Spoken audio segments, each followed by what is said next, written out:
Hello friends, बात करिए આપણે રાસાયણિક સંકલન અને સહનિયમનની। જો બેટા, રાસાયણિક સંકલન અને સહનિયમન નો અર્થઘટન આપણે સમજીએ। પહેલા શબ્દનો તો સંકલનનો અર્થ થાય टीम वर्क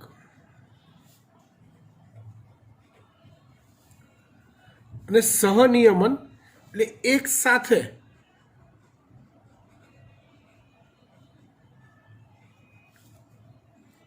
સાથે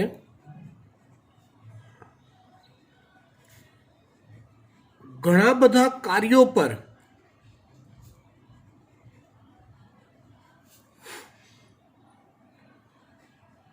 कंट्रोल जेने सनियमन कहवाय। तो आવું કાર્ય આપણા કોષો એક કોષો વચ્ચે કોષોથી રચાતી પેશીઓ વચ્ચે આવું કાર્ય અંતઃસ્ત્રાવો દ્વારા થતું હોય છે। પહેલા એક વાત ક્લિયર કરું, શરીરમાં ઉત્પન્ન થતા જે સ્ત્રાવ હોય ને, સ્ત્રાવ જેને કહેવાય રસ, કોઈક લિક્વિડ, એ સ્ત્રાવ કે રસ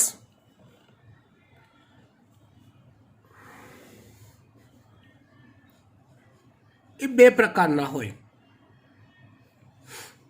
એક છે અંતઃસ્ત્રાવ અને બીજો છે બહિર્સ્ત્રાવ। શરીરમાં ઉત્પન્ન થતા સ્ત્રાવ કે રસ બે પ્રકારના હોય, એક અંતઃસ્ત્રાવ અને બીજા છે બહિર્સ્ત્રાવ। પહેલા હું બહિર્સ્ત્રાવ એટલે શું એ સમજાવું।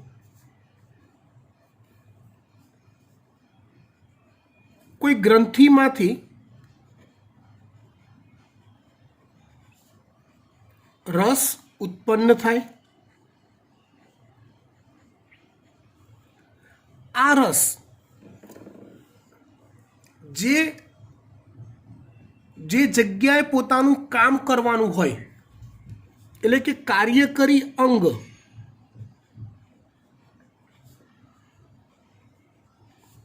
સુધી, જ્યાં એને પોતાનું કામ, રસ તો ઉત્પન્ન થઈ ગયો, એ ઉત્પન્ન થયા પછી જે જગ્યાએ એ રસને જે કામ કરવાનું હોય એ અંગ સુધી પહોંચવા માટે જો ચોક્કસ નલિકામય માર્ગ હાજર હોય, એ નલિકામય માર્ગ દ્વારા જ એ સ્ત્રાવ કે રસ કાર્યકરી અંગ સુધી પહોંચતો હોય તો તે સ્ત્રાવ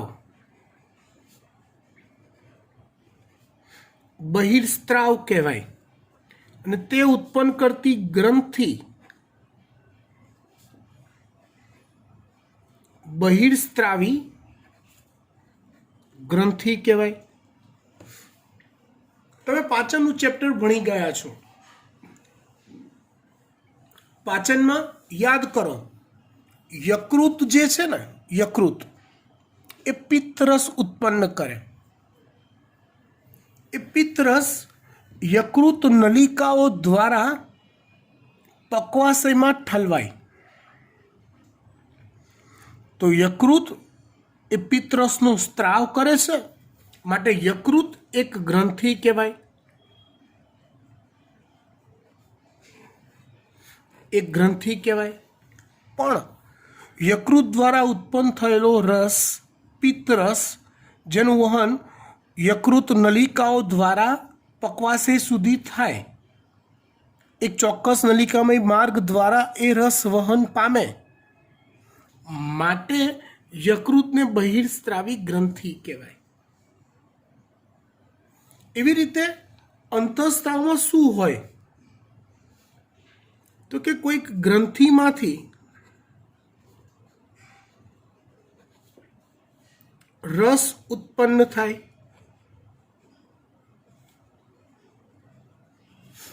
કોઈ ગ્રંથિમાંથી રસ ઉત્પન્ન થાય, એ ઉત્પન્ન થયા પછી એ પોતાના કાર્ય કરી અંગ કે કોષો સુધી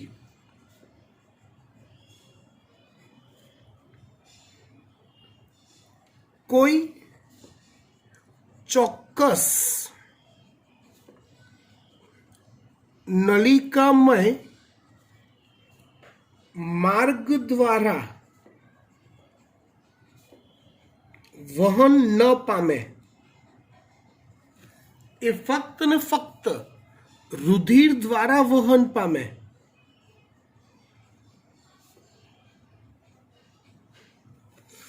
તો તે સ્ત્રાવને અંતઃસ્ત્રાવ કહેવાય. અને આવું સ્ત્રાવ કરતી ગ્રંથિને અંતઃસ્ત્રાવી ગ્રંથિ કહેવાય. સમજ પડી? પિચ્યુટરી છે, પછી થાઇરોઇડ ગ્રંથિ છે, થાઇમસ ગ્રંથિ છે. આ બધી ગ્રંથિમાંથી ચોક્કસ રસ ઉત્પન્ન થાય. એ ઉત્પન્ન થયા પછી જે તે જ્યાં જગ્યાએ તેને અસર કરવાની હોય, સંકલન અને સહનિયમન સંબંધિત જે કોઈ પણ અસર કરવાની હોય, એ અસર કરતા અંગ કે પેશી સુધી પહોંચવા માટે એ ફક્ત અને ફક્ત રુધિરનો ઉપયોગ કરે. એના વહન માટે કોઈ સ્પેશિયલ નલિકામય સેપરેટ નલિકામય માર્ગ ન હોય તો એને અંતઃસ્ત્રાવ કહેવાય. સમજી ગયા? ડન. પહેલી થિયરી હવે લગભગ ચાલી ગઈ છે, ખાલી વાંચવાની બાકી રહેશે. જોઈ લઈએ એકવાર ફટાફટ. તે નલિકા રહિત ગ્રંથિઓ છે, મતલબ એનો રસ ઉત્પન્ન જે થયો હોય એનું વહન કરવા માટે કોઈ ચોક્કસ નલિકાઓ આવેલી હોતી નથી. તેઓના સ્ત્રાવોને અંતઃસ્ત્રાવો કહે છે, એટલે કે અંતઃસ્ત્રાવી ગ્રંથિઓના સ્ત્રાવોને અંતઃસ્ત્રાવો કહે છે. અંતઃસ્ત્રાવોની પારંપરિક વ્યાખ્યા, જે વર્ષોથી ચાલી આવી છે એવી વ્યાખ્યા, તો કે અંતઃસ્ત્રાવ એ અંતઃસ્ત્રાવી ગ્રંથિ દ્વારા નિર્માણ પામતા અને રુધિરમાં મુક્ત થતા અને મુક્ત થઈને રુધિર દ્વારા વહન પામી દૂરના લક્ષ્ય અંગો એટલે કે જેના પર એ અસર કરવાનું હોય ત્યાં અંગોને અસર કરતા રસાયણો છે. ફરીવાર, અંતઃસ્ત્રાવો એ અંતઃસ્રાવી ગ્રંથિ દ્વારા નિર્માણ પામતા અને રુધિરમાં મુક્ત થતા અને વહન પામી દૂરના લક્ષ્ય અંગોને અસર કરતા રસાયણો છે. કોણ? અંતઃસ્ત્રાવો. હાલ એની વ્યાખ્યાને થોડીક મોડિફાઈડ કરી છે. વર્તમાન વૈજ્ઞાનિક વ્યાખ્યા: અંતઃસ્ત્રાવો એ આંતરકોષીય એટલે કે પાસેના કોષો વચ્ચેના સંદેશા વાહકો તરીકે વર્તતા, સંદેશો આપતા એક અણુઓ તરીકે વર્તે છે દરેક કોષોને, પાસેના કોષોને, અને ઓછી માત્રામાં ઉત્પન્ન થતા બિનપોષક એટલે કે ખોરાકમાં જે રસાયણો આપણે લેતા હોઈએ છીએ, કાર્બોહાઈડ્રેટ, લિપિડ, પ્રોટીન, એવા એ સિવાયના બિનપોષક રસાયણો છે. એટલે આના કરતાં પારંપરિક વ્યાખ્યા કરતાં હાલની વ્યાખ્યા થોડીક બ્રોડ થઈ ગઈ. પારંપરિક વ્યાખ્યામાં ખાલી ને ખાલી અંતઃસ્રાવી ગ્રંથિઓમાંથી ઉત્પન્ન થતા રસાયણોનો જ સમાવેશ થાય, જ્યારે આ વ્યાખ્યામાં અંતઃસ્રાવી ગ્રંથિઓ દ્વારા ઉત્પન્ન થયેલા રસાયણો ખરા, પણ એ સિવાયના બી બીજા કેટલાક રસાયણોનો સમાવેશ થઈ જાય. નવી વ્યાખ્યા અંતઃસ્રાવી ગ્રંથિના અંતઃસ્ત્રાવો તેમજ ઘણા નવા અણુઓને પણ આવરે છે. અપૃષ્ઠવંશી પ્રાણીઓ થોડાક જ અંતઃસ્રાવોનું સરળ અંતઃસ્રાવી તંત્ર ધરાવે છે, જ્યારે પૃષ્ઠવંશી પ્રાણીઓમાં મોટી સંખ્યામાં અંતઃસ્રાવો જોવા મળે છે, જે સહનિયમન એકબીજા સાથેનું એક કરતાં વધુ પ્રકારના કાર્યોનું કંટ્રોલિંગ પ્રદાન કરે છે. ત્યાર પછી આપણે વાત કરીએ હાઇપોથેલેમસની. કોની વાત કરીએ? હાઇપોથેલેમસ. હાઇપોથેલેમસની વાત કરીએ એ પહેલાં થોડીક એક ફિગર અથવા એક સ્ટ્રક્ચર તમને સમજાવવું અનિવાર્ય બને છે. એ સમજાઈશ પછી હાઇપોથેલેમસ સમજવું વધારે ઇઝી રહેશે.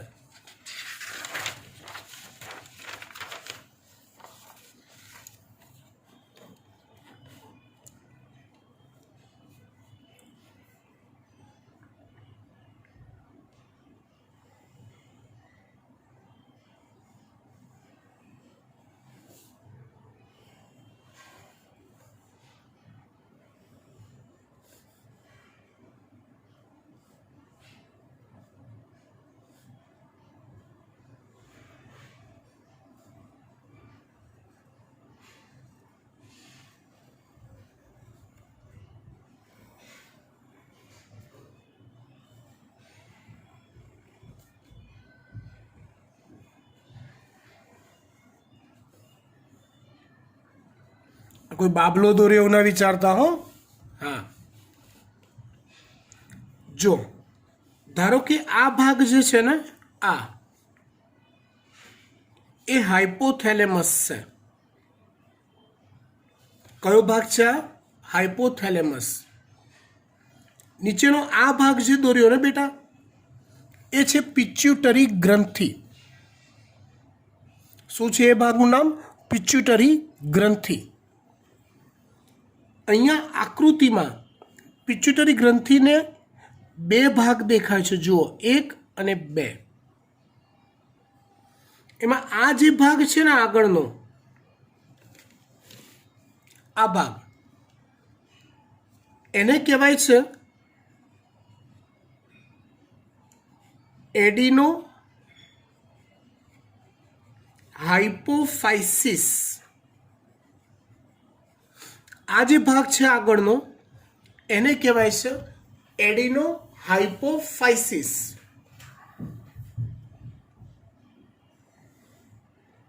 અને આ જે પાછળનો ભાગ છે એને કહેવાય છે ન્યુરોફાઇસિસ.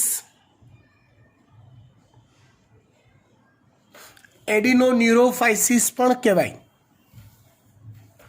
એડિનો હાઇપોફાઇસિસને ગુજરાતીમાં અગ્રખંડ પણ કહેવાય.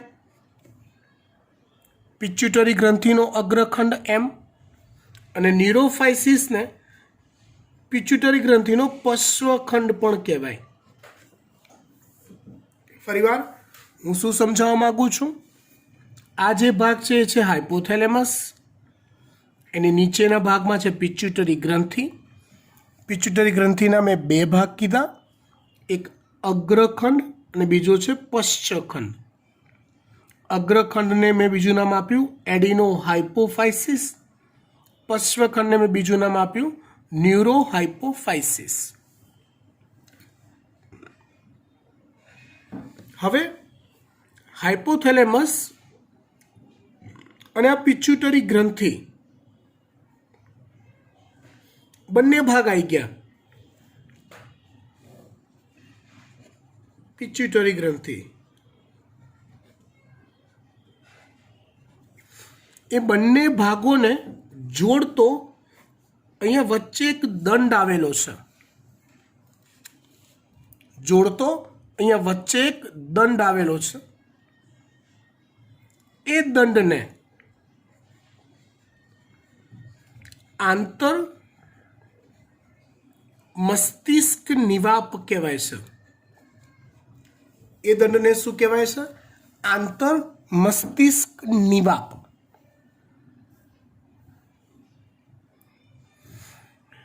હવે જો આ જે આંતરમસ્તિષ્ક નિવાપ છે ને, એક જ મિનિટ હો,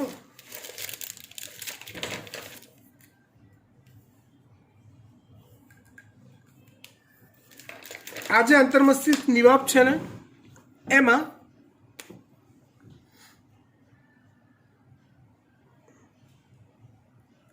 ચોક્કસ પ્રકારનું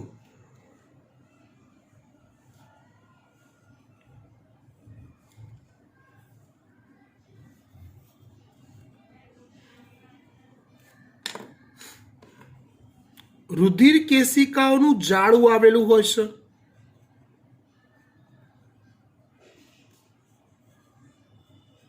ક્યાં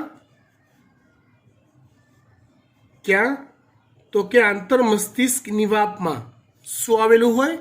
ચોક્કસ પ્રકારની રુધિર કેશિકાઓનું જાળું. એ જાળાવાળા ભાગને કહેવાય છે હાઇપોફિશિયલ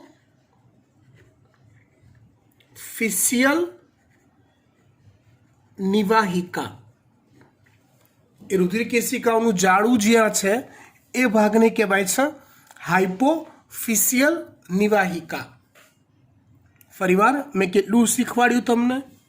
ધારો કે આ ભાગ છે હાઇપોથેલેમસ, આ ભાગ છે પિટ્યુટરી ગ્રંથિ. એ બંનેને જોડતો એક દંડ જેવો ભાગ છે જેને કહેવાય આંતરમસ્તિષ્ક નિવાપ.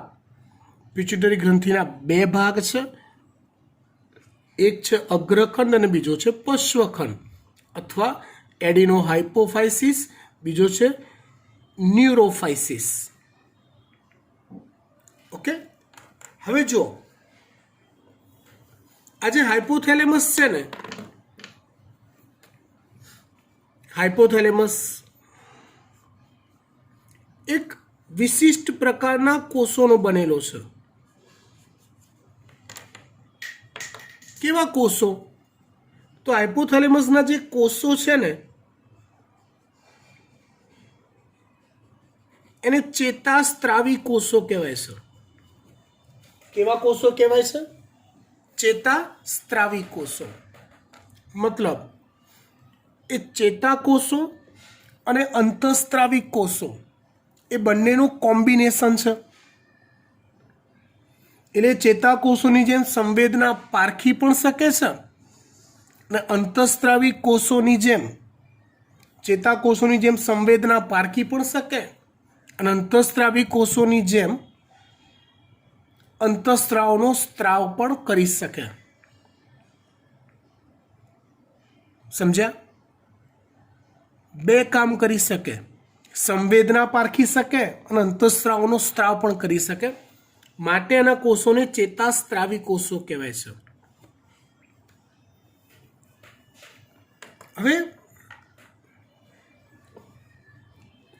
કેટલાક ચેતાસ્ત્રાવી કોષો ના ચેતાક્ષ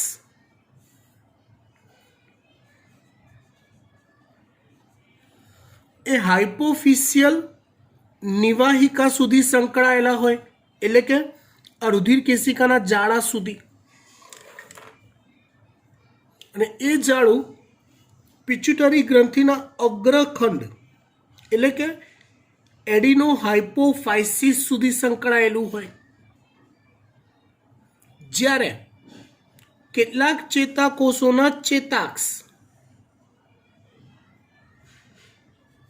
છેક પશ્વખંડ સુધી લંબાયેલા હોય પિટ્યુટરી ગ્રંથિના.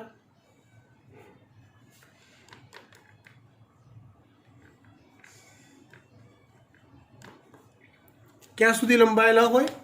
છેક પિટ્યુટરી ગ્રંથિના પશ્ચખંડ સુધી લંબાયેલા હોય. સમજ પડી વાત? હવે આપણે ચોપડીમાં આપેલી થિયરી ભણવાનું ચાલુ કરીએ. આ આકૃતિ આપણને કામમાં આવશે. એટલે બેઝિક વસ્તુ તમને આવડી ગઈ? જો હા, તો હવે આપણે થિયરી પર જઈએ. ફાઇન.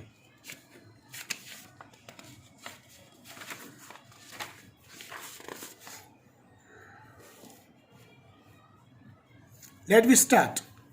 હાઇપોથેલેમસ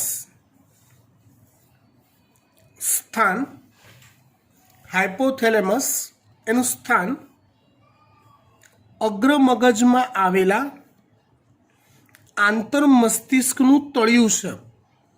મગજમાં 3 ભાગ હોય, અગ્ર મગજ, મધ્ય મગજ અને પશ્ચ મગજ. મગજમાં 3 ભાગ હોય, અગ્ર મગજ, મધ્ય મગજ અને પશ્ચ મગજ. એમાં અગ્ર મગજમાં એક ભાગ છે આંતર મસ્તિષ્ક. આની આગળના ચેપ્ટરમાં એ ભાગ આવી ગયો. તે આંતર મસ્તિષ્કનું જે તળિયું છે ને એને હાઇપોથેલેમસ કહેવાય છે. હાઇપોથેલેમસનું કાર્ય તે ચેતાસ્ત્રાવી કોષો તરીકે જાણીતા ચેતાકોષોથી બનેલા કેન્દ્રો ધરાવે છે. જો સૌથી પહેલા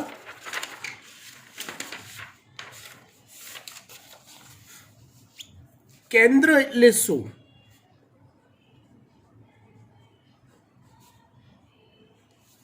કોને કહેવાય કેન્દ્ર? ચેતાતંત્રની ભાષામાં, ચેતાતંત્રની ભાષામાં તો કે મગજમાં આવેલો કોઈ ચોક્કસ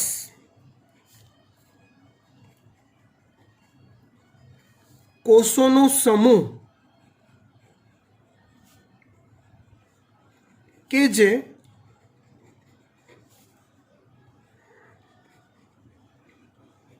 કોઈ ચોક્કસ સંવેદના પારખતો હોય કે કોઈ ચોક્કસ પ્રતિચાર ઉત્પન્ન કરતો હોય તો તેવા કોષોના સમૂહને કેન્દ્ર કહેવાય છે. તો તેવા કોષોના સમૂહને કેન્દ્ર કહેવાય છે. તો ચેતાસ્ત્રાવી કોષો મેં ફિગરમાં સમજાયું, ચેતાકોષો પ્લસ અંતઃસ્ત્રાવી કોષો તરીકે જાણીતા ચેતાકોષોથી બનેલા કેન્દ્રો ધરાવે છે. કોણ? હાઇપોથેલેમસ.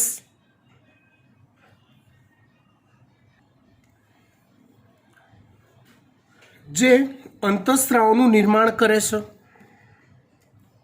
આ અંતઃસ્ત્રાવો એ પિટ્યુટરીના અંતઃસ્ત્રાવોનું સંશ્લેષણ એટલે કે અંતઃસ્ત્રાવો નિર્માણ થવાની ક્રિયા અને સ્ત્રાવોના નિયમનનું કાર્ય કરે છે. હાઇપોથેલેમસમાં આવેલા કોષો ચેતાસ્ત્રાવી કોષો છે. આ કોષોમાંથી જે અંતઃસ્ત્રાવોનો સ્ત્રાવ થાય તે પિટ્યુટરી ગ્રંથિના અંતઃસ્ત્રાવના સંશ્લેષણ એટલે કે પ્રોડક્શન કરવું અને સ્ત્રાવ કરવું ની ક્રિયાનું નિયમન કરે છે.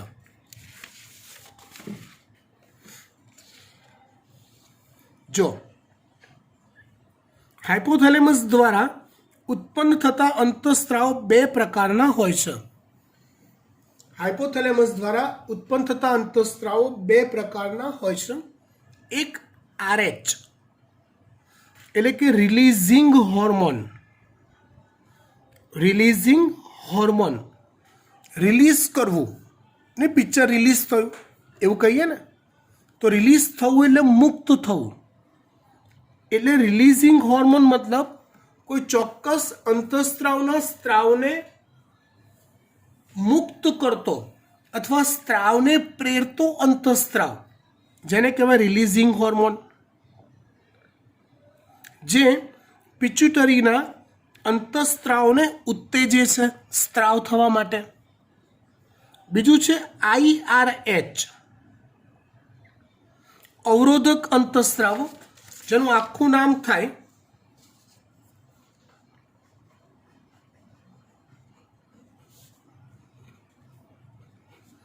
ઇન્હિબિટિંગ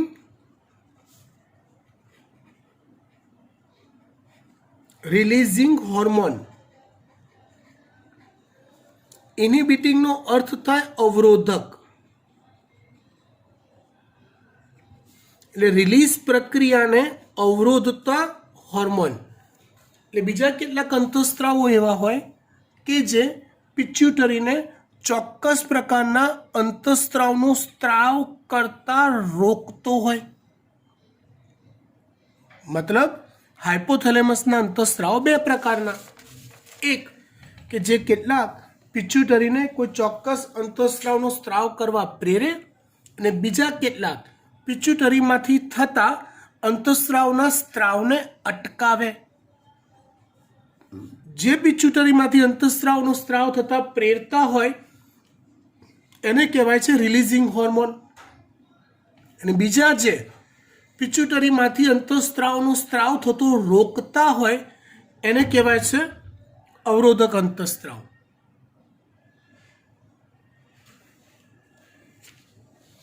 ડન. આગળ વાત કરીએ અને એક્ઝામ્પલ જોઈએ. તો એક અંતઃસ્ત્રાવ છે ગોનેડોટ્રોફિન. ગોનેડોટ્રોફિન રિલીઝિંગ હોર્મોન કે અંતઃસ્ત્રાવ GnRH. Gonadotropin releasing hormone. આ રિલીઝિંગ હોર્મોન છે તો તે પિચ્યુટરી ગ્રંથિમાંથી ગોનેડોટ્રોફિનના સંશ્લેષણને પ્રેરી તેને મુક્ત થવા પ્રેરે છે. ઇટ મીન્સ સમજો, જો હાઇપોથેલેમસમાંથી GnRHનો સ્ત્રાવ થાય, હાઇપોથેલેમસમાંથી જો GnRHનો સ્ત્રાવ થાય તો એની ઇફેક્ટથી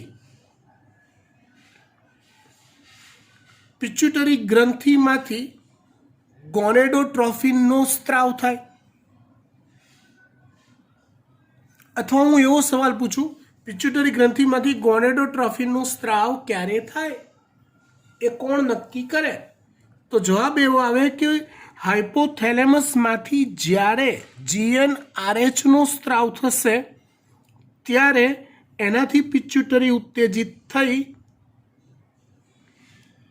Gnનો સ્ત્રાવ કરશે, ગોનેડોટ્રોફિનનો સ્ત્રાવ કરશે.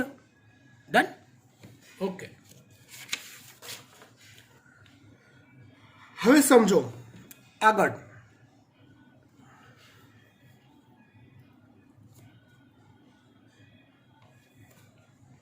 સોમેટોસ્ટેટિન આ એક બીજા ટાઈપનો અંતઃસ્ત્રાવ છે હાઇપોથેલેમસનો. સોમેટોસ્ટેટિન પિચ્યુટરીમાંના વૃદ્ધિ અંતઃસ્ત્રાવને મુક્ત થતો અટકાવે છે. મતલબ સોમેટોસ્ટેટિનનો જ્યારે સ્ત્રાવ થાય આમાંથી તો એની ઇફેક્ટથી પિચ્યુટરી ગ્રંથિમાંથી ગ્રોથ હોર્મોન અથવા વૃદ્ધિ અંતઃસ્ત્રાવનો સ્ત્રાવ અટકે છે. એટલે સોમેટોસ્ટેટિનનો સ્ત્રાવ ચાલુ તો અહીંથી ગ્રોથ હોર્મોનનો સ્ત્રાવ બંધ, આવો અર્થ થાય. આ અંતઃસ્ત્રાવો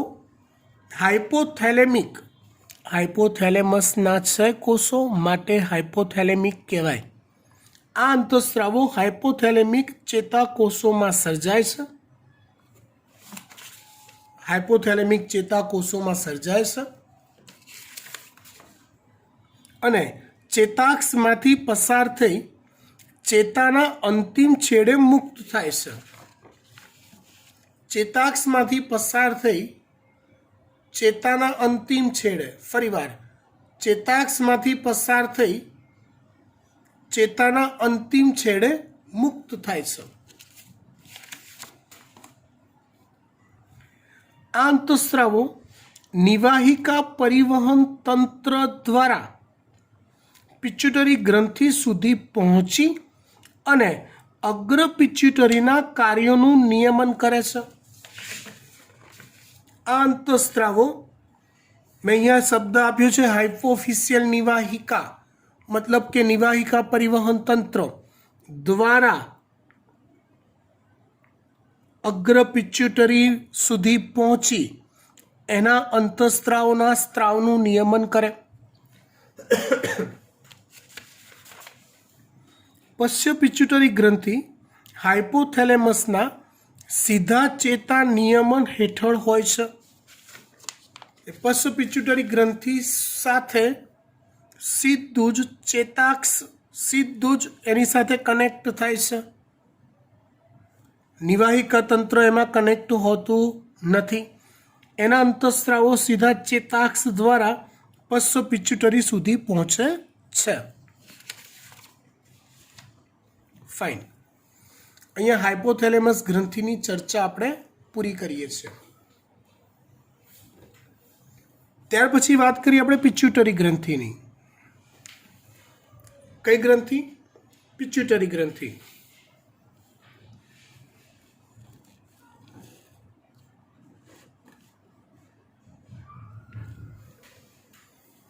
પિચ્યુટરી ગ્રંથિ સ્થાન ખોપરીમાં આવેલી સેલા ટર્સિકા નામની અસ્થિ ગુહામાં, એટલે ખોપરીમાં આગળના ભાગમાં એક નાનકડો ખાડો હોય છે. એ ખાડાને અસ્થિ ગુહા કહેવાય. એ અસ્થિ ગુહાનું નામ શું છે? તો કે સેલા ટર્સિકા. ખોપરીમાં આવેલી સેલા ટર્સિકા નામની અસ્થિ ગુહામાં પિચ્યુટરી ગ્રંથિ આવેલી છે. તે હાઇપોથેલેમસ સાથે દંડ દ્વારા જોડાયેલ હોય છે. તે હાઇપોથેલેમસ સાથે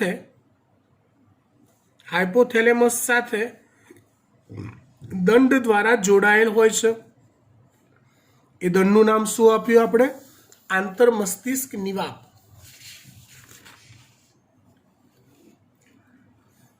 રચના. તે અંતઃરચનાની દ્રષ્ટિએ, કોની વાત કરું છું હું? પિચ્યુટરી ગ્રંથિની.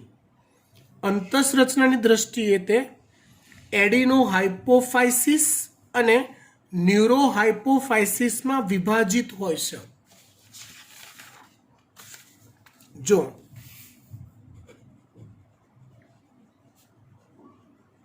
પિચ્યુટરી ગ્રંથિ લઈએ,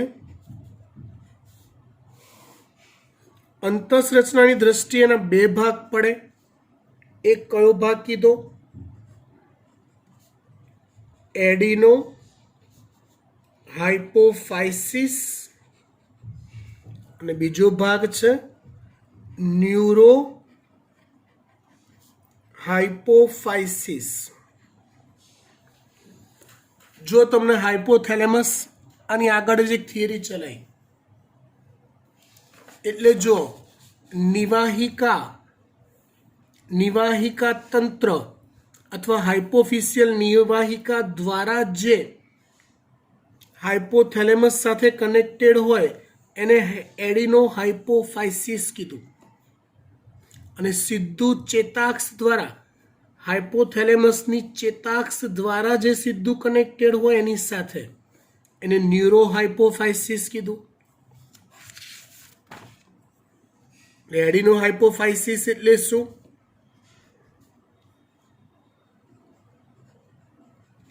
હાઇપોફિશિયલ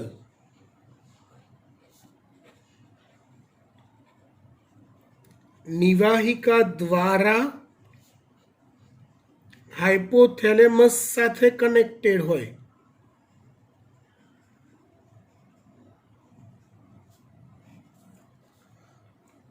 ન્યુરો હાઇપોફાઇસિસ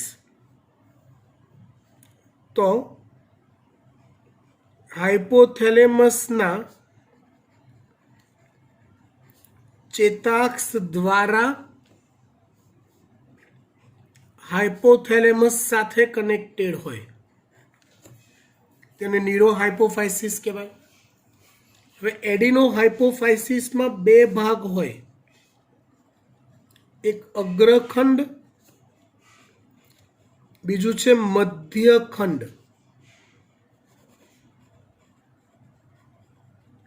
અગ્રખંડ અને બીજું છે મધ્યખંડ. પણ મનુષ્યની અંદર આ મધ્યખંડ જે હોય ને એ અગ્રખંડમાં ઘણું ખરું ભળી ગયું હોય છે. એને સેપરેટ પાડી શકાતું નથી. અને ન્યુરોહાઇપોફાઇસિસમાં આવે છે પશ્ચખંડ. એડિનોહાઇપોફાઇસિસમાં આવે અગ્રખંડ અને મધ્યખંડ. ન્યુરોહાઇપોફાઇસિસમાં આવે પશ્ચખંડ. આપણે જોવાની છે પિચ્યુટરી ગ્રંથિ, જેમાં અગ્રખંડના અંતઃસ્ત્રાવો અને તેના કાર્યો, મધ્યખંડના અંતઃસ્ત્રાવો અને તેના કાર્યો, પશ્ચખંડના અંતઃસ્ત્રાવો અને તેના કાર્યો. અગ્રખંડમાંથી એક તો GH એટલે કે ગ્રોથ હોર્મોન નો સ્ત્રાવ થાય છે. બીજું છે પ્રોલેક્ટિન. એક છે GH ગ્રોથ હોર્મોન, બીજું છે પ્રોલેક્ટિન, ત્રીજું છે TSH મતલબ કે thyroid stimulating hormone. Thyroid stimulating hormone. ચોથો છે ACTH એટલે એડિનો કોર્ટિકોટ્રોપિક હોર્મોન. એડિનો કોર્ટિકોટ્રોપિક હોર્મોન. જો નામ પહેલી વાર સાંભળ્યા હોય તો 5 વાર બોલશો એટલે યાદ રહેશે. Growth hormone, prolactin, thyroid stimulating hormone, adreno corticotropic hormone, FSH follicle stimulating hormone. FSH follicle stimulating hormone. LH luteinising hormone. LH luteinising hormone. અથવા આ બંનેનું કોમ્બો નામ છે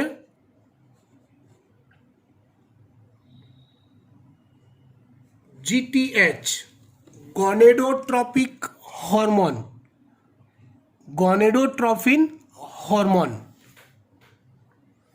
મધ્યખંડમાંથી એક જ અંતઃસ્ત્રાવનો સ્ત્રાવ થાય છે MSH એટલે melanocyte stimulating hormone. Melanocyte stimulating hormone.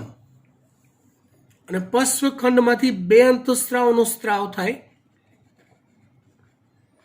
Oxytocin અને બીજો છે વાસોપ્રેસિન. ટોટલ આટલા અંતઃસ્ત્રાવ વિશે આપણે પિચ્યુટરી ગ્રંથિની અંદર જોવાનું છે. તે અંતઃરચનાની દ્રષ્ટિએ એડિનોહાઇપોફાઇસિસ અને ન્યુરોહાઇપોફાઇસિસમાં વિભાજિત છે. એડિનોહાઇપોફાઇસિસ બે ભાગ ધરાવે છે. એક દૂરસ્થ ભાગ અથવા જેને કહેવાય છે અગ્રખંડ અને બીજો છે મધ્ય ભાગ. પિચ્યુટરીનો દૂરસ્થ ભાગ સામાન્ય રીતે અગ્ર પિચ્યુટરી તરીકે ઓળખાય છે. અગ્ર પિચ્યુટરીના અંતઃસ્ત્રાવો growth hormone, prolactin, thyroid stimulating hormone, adreno corticotropic hormone, luteinising hormone, follicle stimulating hormone. મધ્ય પિચ્યુટરીના અંતઃસ્ત્રાવ MSH melanocyte stimulating hormone. Neurohypophysis એ પશ્ચ પિચ્યુટરી તરીકે ઓળખાય છે. એના બે અંતઃસ્ત્રાવો ઓક્સિટોસિન અને વાસોપ્રેસિન.